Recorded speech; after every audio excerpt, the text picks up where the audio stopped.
B calm, be powerful.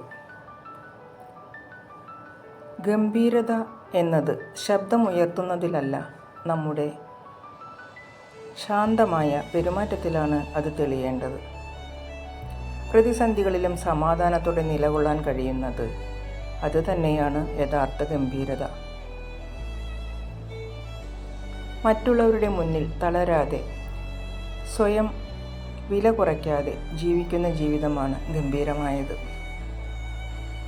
ഗംഭീരത ഉള്ളവർക്ക് ബഹുമാനം തേടേണ്ടതില്ല, അത് സ്വാഭാവികമായി അവരുടെ പിന്നാലെ വരുന്നു. നമ്മുടെ വാക്കുകളും പ്രവൃത്തികളും ഒരുപോലെ ഉയർന്നതാകുമ്പോൾ അവിടെ ഗംഭീരത പിറവിയെടുക്കുന്നു. വിനയവും ഗംഭീരതയും ഒരുമിച്ച് വന്നാൽ നമ്മുടെ വ്യക്തിത്വം തന്നെ മാറുന്നു. ഏവർക്കും ശുഭരാത്രി, ശുഭനിദ്ര.